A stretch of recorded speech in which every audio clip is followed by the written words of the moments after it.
Hello everybody, I am Keaton of Kinetic Catholic Ministries, back with another video for season 14, episode 17, and I hope that you all are having an absolutely wonderful Tuesday so far, a very good beginning to your May, as we are now in the month of Mary, making this month dedicated to the Blessed Virgin in Mary, and so a very special month and a month full of a lot of change. I know for me, it's my graduation month, so just like, I think it's 3 more videos maybe until I graduated, which is just insane to think about. And I know that's the case for a lot of us, right? So it's a month of a lot of change, and with that change comes a lot of difficulty, and a lot of difficulty in realizing about our future and what happens and what goes on. And so what I want to talk about today is something that I've never really just sat down and dedicated a video to, and that is the reality of self-love, the importance of self-love, right? And I think this is good to talk about from a Catholic standpoint too, right? Because we hear all the time in Catholicism the importance of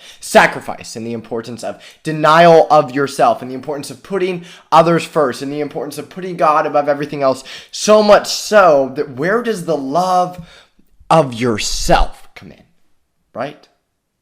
Where does the love of yourself come in? I think what really gets me a little bit passionate about this topic is just like a personal story. I was given a talk maybe a year and a half ago, at this church. And I was talking about the commandment to love other people, right? And how we are called to love others as ourselves. And that was just a big point in the talk. I have this whole little side point that I go on about that. And then kind of the significance of loving others. But in a way that it's easy to kind of understand, to follow. And I remember after the talk, I had this kid come up to me, and he asked me, well, that's really great that we should love other people as yourself, but what do you do if you don't love yourself? And when I heard that, to be completely honest, I was really, really struggling to come up with an answer. Because for me, I had given, and again, I change my talks like every time. I give them a little bit, depending on the age, depending on the topic, whatever it may be. But I've given that point in a talk a lot of times, right? And every time, that's never even crossed my mind. What do you do if you don't love yourself? And so that's important to talk about. With that, with looking at that commandment, right? Love other people as much as you love yourself. It's important that you gotta love yourself, right? That's step 1.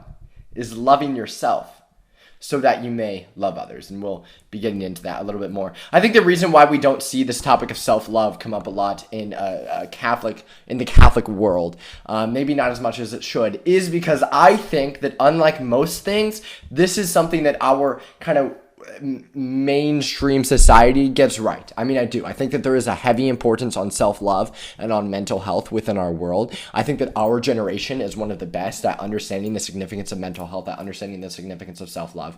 And I think there's a goodness to that. I really, really do. I think that it is something that gets it very, very right in a lot of ways, but then wrong in some ways. I think that our society kind of misconstrues the idea of what it means to have self-love. And so I want to talk about that as well, right? Because self-love is, okay, so a phrase that's always been a pet peeve of mine is finding yourself. You have to find yourself. Listen, I don't think that anybody who says that necessarily has bad intent with that. You know what I mean? I think that there's a lot of good intent, a lot of fruitfulness there in the mental side of things. But I think in that sense, you're completely taking God out of the equation. And our society, just like with most things, completely takes God out of the equation. And so while I think it hits a lot of things on the head with self-love, I think things like, I mean, as people make fun of it, but I genuinely think things like self-affirmations, right, where you're complimenting yourself, right, finding good things about yourself, finding fruitfulness in yourself. I think that's all great. I genuinely do. I genuinely think our society is so great about that. The importance of like being able to talk about how you feel, I think that's great. I think our society is really, really opening up to where you're able to talk about how you feel a lot more. I think that's a very, very beneficial and fruitful thing. But we need to have those things with God in the equation. Because our self-worth, the reason we have dignity, the reason that we have worth, comes from God. Right? If God didn't have, that's why it doesn't really make sense. A lot of these people who don't believe in God, but believe that every human has value, because it's like, well, what makes every human valuable? Because if God isn't real, we're nothing more than simply pieces of meat and flesh, right? Scientific heart with the brain, right? There's nothing else there. Our value comes from God. And so in order to love ourselves, we have to be able to see our value. And in order to see our value, we have to be able to know God, at least to some degree. Everybody, regardless of if they are Catholic or not, are made by God in His image and likeness. That right there is something to love.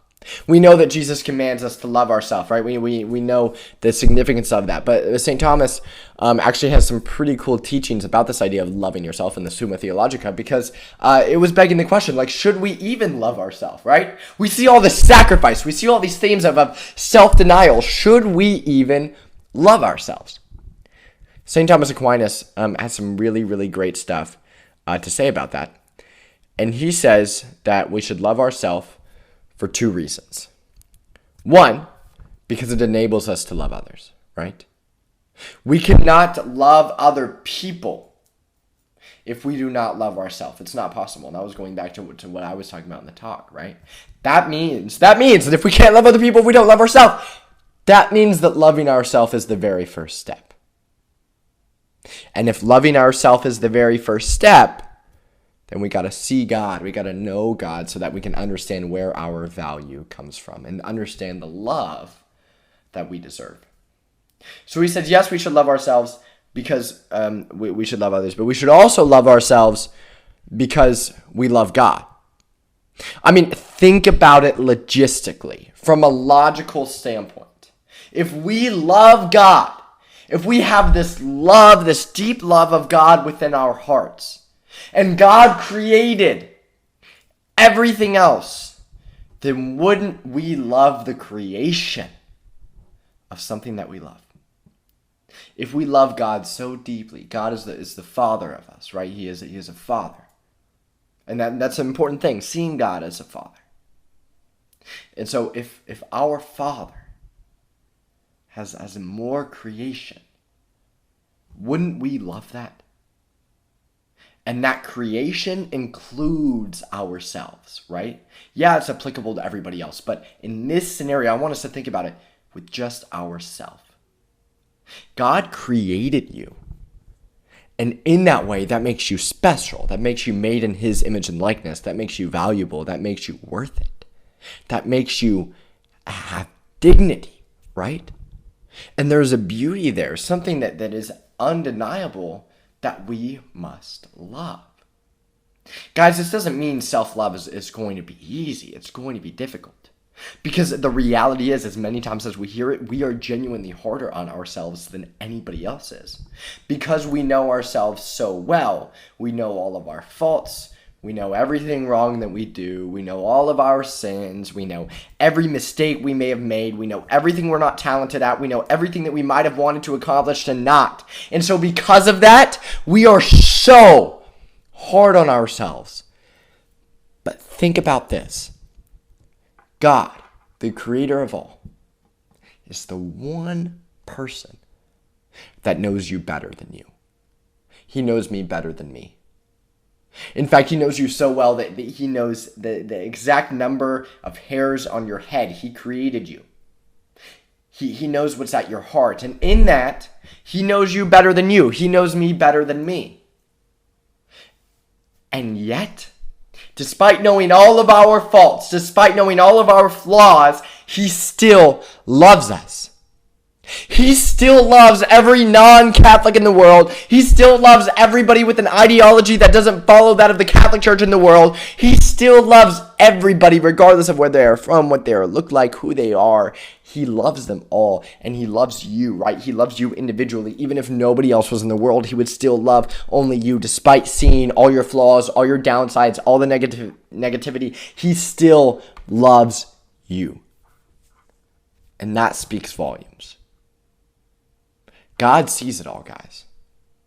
And He is still able to love you. We, who see most of it, right? Not as much as God, but more than anybody else. We who see everything negative or wrong that may be present. We can still love ourselves. And we can still love ourselves. And we need to still love ourselves through God. All this self-denial, all this sacrifice that Catholics talk about, that is rooted in a spot of self-love.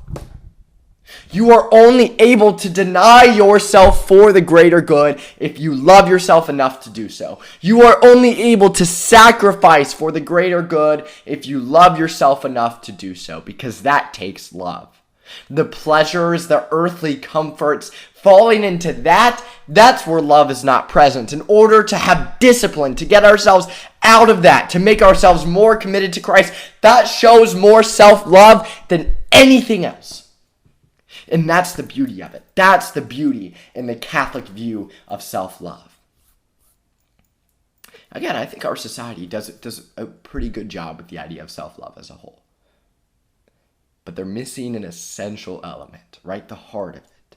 I think they have a lot of the outer layer stuff, right? Like I talked about the importance of self-affirmations, the importance of being able to talk about your feelings, the importance of being able to love who you are, right? That those are all good things, all that our society preaches.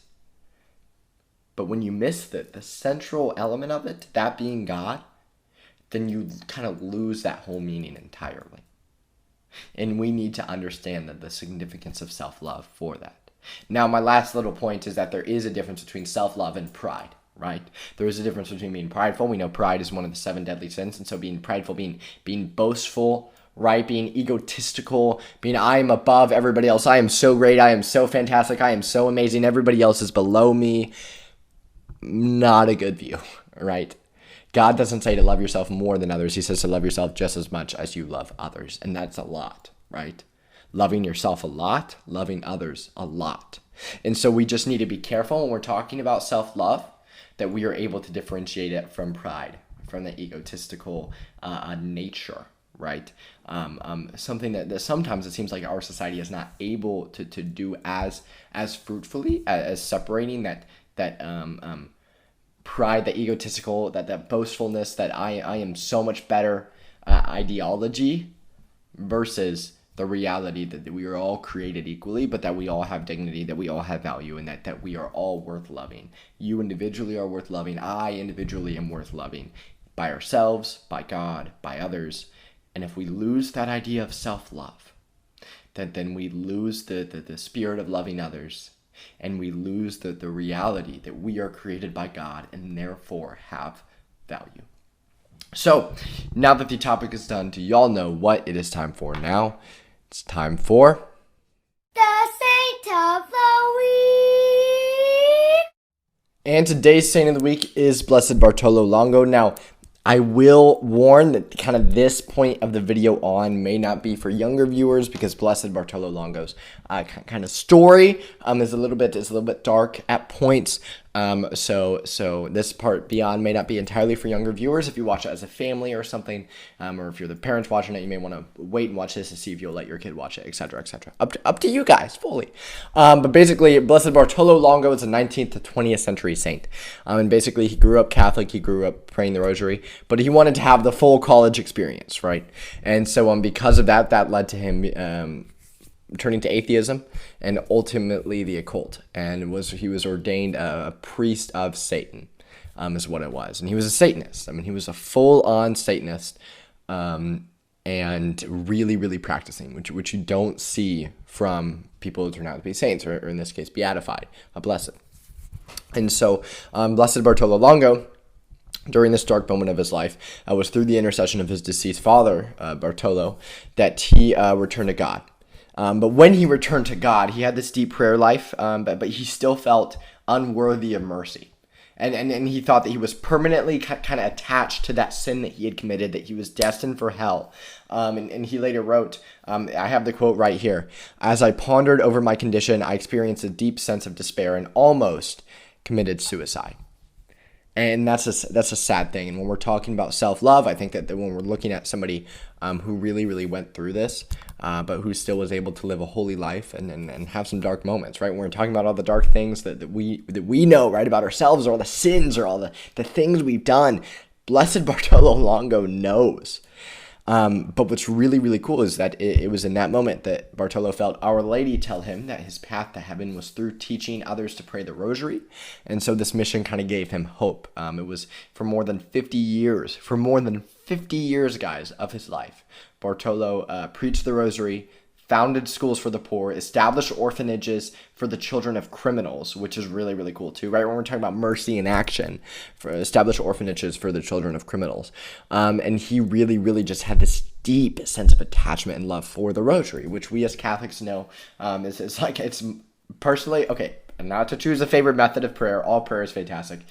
It's one of my faves, right? I really, really like the rosary, and it is, we know it to be a weapon for us Catholics, right? As well, a spiritual weapon that is more powerful than anything we could ever know. I mean, a physical thing, but the spiritual powers, right, that are more powerful than anything that we could know. And Blessed Bartolo Longo, when we're talking about the importance of self-love, when we're talking about separating that from pride, but still understanding that no matter what we've done, no matter what we're going through, no matter who we may be, there is still a value to us. There is a dignity that is worth loving. But just like Blessed Bartolo Longo, right, in order to achieve that value, in order to achieve that dignity, we must first find God. Well, no. Let me rephrase. That value, that dignity is achieved in order to know it, rather, in order to know that value, in order to know that dignity, right? Because we have that regardless. We're all created in God's image and likeness. In order to have that, we have to know God, right? We have to believe in God. We have to understand that, and then in that deeper sense, grow with Him. And so, anytime we feel like we're struggling with self-love, we can always pray for the intercession of Blessed Bartolo Longo. Blessed Bartolo Longo, pray for us. Again, not a saint yet, on his way to canonization. I've made videos on the canonization process of being a saint. I'm not going to get into it right now, but it's a whole ordeal. But basically, we as Catholics, we just want to be sure that those that we acknowledge as saints are in heaven regardless, no matter what. And so being blessed, being beatified is one of those steps, the next step before achieving sainthood. So thank you guys so much for watching. Before you click off this video, I'm not just a YouTuber, but I'm also a Catholic speaker. If you want to book me to come and speak at your church, school, men's group, women's group, youth group, parish, conference, whatever you name it, please reach out to us directly at kineticcatholicministries@gmail.com, and we can work out some details. Or go to the website kineticcattholic.com, click the contact us page, reach out to us from there, and then we can also work out details. Please go to the website in general, kineticcattholic.com. There's so many awesome things you can do on there. You can read about me, you can contact me. All of our videos are up there, which is pretty exciting. Please check out all 3 of our social medias in the comments down below, or rather in the description down below. That's Facebook, Twitter, and Instagram, and the link to all 3 of those will be there. Please comment any saint or topic suggestions that you might have for future videos. Please like the video. Please click the red subscribe button down below and the bell next to it. That way you get notified when I come out with a new video. Thank you guys again so much for watching. I hope that you are having a very blessed, a very fruitful May. This was Keaton of Kinetic Catholic Ministries. I will see you all next week, and hi Brielle.